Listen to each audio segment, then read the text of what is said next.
नमस्कार, मेरे साथ आप देख रहे हैं न्यूज कंगा और मैं हूं निशा भारद्वाज। आज के इस बुलेटिन में जानेंगे दोपहर 12 बजे तक की सबसे बड़ी खबरों को। तो चलिए बिना वक्त गवाए शुरू करते हैं आज दोपहर 12 बजे तक की सबसे बड़ी खबरें। नीतीश कुमार कैबिनेट का 27 फरवरी को हो सकता है विस्तार। मुख्यमंत्री नीतीश कुमार और भाजपा के राष्ट्रीय अध्यक्ष जेपी नड्डा के बीच हाल ही में एक बैठक के बाद भाजपा कोर कमेटी की एक बैठक भी आयोजित की गई, जिसमें संभावित मंत्रियों के नामों पर चर्चा की गई है। दिल्ली चुनाव, मुख्यमंत्री की प्रगति यात्रा, प्रधानमंत्री के दौरे के कारणों से नीतीश कैबिनेट विस्तार टलता गया और अब यानी 27 फरवरी को ये हो सकती है। महाकुंभ के अंतिम स्नान में पहुंचे श्रद्धालुओं पर हेलीकॉप्टर से पुष्प वर्षा। प्रयागराज के त्रिवेणी संगम पर महाकुंभ के अंतिम स्नान में भाग लेने वाले श्रद्धालुओं पर पुष्प वर्षा की जा रही है। महाकुंभ मेला आज संपन्न हो जाएगा। काशी विश्वनाथ मंदिर में संतों पर फूलों की बारिश। महाशिवरात्रि 2025 के अवसर पर काशी विश्वनाथ मंदिर में संतों पर पुष्प वर्षा की गई है। मंदिर में भोलेनाथ के दर्शन के लिए तांता लगा हुआ है। सुरक्षा के कड़े इंतजाम भी किए गए हैं। महाशिवरात्रि पर पूरे शहर में मास्क की बिक्री पर रहेगा प्रतिबंध। बेंगलुरु में महाशिवरात्रि के मौके पर पूरे शहर में मास्क की बिक्री पर प्रतिबंध लगा रहेगा। राष्ट्रपति बागेश्वर धाम में एक सामूहिक विवाह समारोह में होंगे शामिल।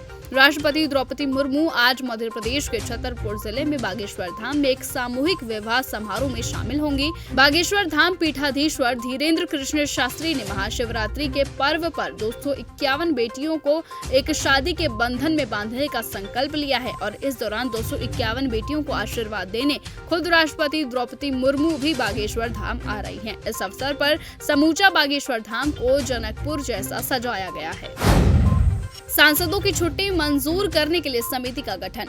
लोकसभा स्पीकर ओम बिरला ने सांसदों की छुट्टी मंजूर करने के लिए समिति का गठन किया है। बीजेपी के सांसद बिप्लब कुमार देव की अगुवाई में इस समिति का गठन किया गया है, जो सदन की कार्यवाही से अनुपस्थित रहने के संबंधों में सदन के सदस्यों की छुट्टी से जुड़े आवेदनों की समीक्षा करेंगे। इससे पहले 15 सदस्यीय समिति का गठन सोमवार को किया गया था, क्योंकि पंजाब और हरियाणा हाईकोर्ट जेल में बंद पंजाब के लोकसभा सदस्य अमृतपाल सिंह द्वारा संसद सत्र में भाग लेने की अनुमति मांगने वाली याचिका पर सुनवाई की जा रही है। हम वसुदैव कुटुंबकम केवल बोलते नहीं बल्कि जीते भी हैं। विदेश मंत्री एस जयशंकर ने कहा कि हम आतंकवाद का मुकाबला करने में दृढ़ और अडिग रहे हैं। भारत हमेशा आतंकवाद के प्रति जीरो टॉलरेंस की नीति की वकालत करेगा और इसे सामान्य बनाने के लिए भी प्रयास का विरोध करेगा।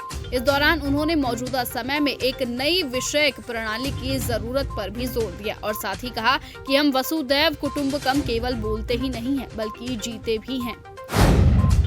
अब्दुल्ला आजम के काफिले में माफियाओं अपराधियों की गाड़ियां। समाजवादी पार्टी के कद्दार नेता और पूर्व सांसद आजम खान के बेटे अब्दुल्ला आजम जेल से रिहा हो गए हैं। फर्जी जन्म प्रमाण पत्र पर मामले में फंसे अब्दुल्ला आजम 17 महीने से जेल में बंद थे। रिहाई के समय उनकी पार्टी के नेताओं और समर्थकों ने उनका स्वागत करने के लिए जेल के बाहर जमावड़ा लगा दिया। MP MLA मजिस्ट्रेट ट्रायल न्यायालय ने उन्हें सभी 42 मामलों में रिहाई का परवाना मिला है। अब्दुल्ला आजम की रिहाई के साथ ही रामपुर शहर से विधायक आकाश सक्सेना ने एक बड़ा आरोप लगाया। उन्होंने कहा कि अब्दुल्ला आजम के काफिले में माफियाओं अपराधियों की गाड़ियां शामिल थी। गोरखपुर के महाकुंभ पर सीएम योगी की नजर। उत्तर प्रदेश के प्रयागराज में आयोजित महाकुंभ का अंतिम स्नान है। ऐसे में महाशिवरात्रि के पावन अवसर पर खुद मुख्यमंत्री योगी आदित्यनाथ भी सुबह से ही एक्टिव नजर आए हैं। इस बार भी पिछले सभी स्नान पर्व की तरह मुख्यमंत्री जी सुबह तड़के 4 बजे से ही व्यवस्थाओं को देखने के लिए कंट्रोल रूम में पहुंच गए थे। गोरखपुर प्रवास के चलते उनके लिए गोरखनाथ मंदिर में ही कंट्रोल रूम स्थापित किया गया है, जहाँ वो स्नान पर्व पर पल पल की मॉनिटरिंग करते नजर आए। सीएम रेखा गुप्ता ने चांदनी चौक में किए गौरीशंकर मंदिर के दर्शन। दिल्ली के सीएम रेखा गुप्ता ने गौरीशंकर मंदिर में रुद्राभिषेक किया और दिल्ली के लोगों के लिए मंगल कामना की। मुख्यमंत्री रेखा गुप्ता ने महाशिवरात्रि के पावन अवसर पर देशवासियों को शुभकामनाएं दी। उन्होंने प्रार्थना की कि भगवान भोलेनाथ और मां गौरा की कृपा सभी पर बनी रहे और देश राजधानी प्रगति की ओर बढ़े। तो फिलहाल आज के इस बुलेटिन में इतना ही। देश और दुनिया की तमाम बड़ी खबरों से जुड़े रहने के लिए आप बने रहें और देखते रहें चैनल न्यूज कंगा। नमस्कार।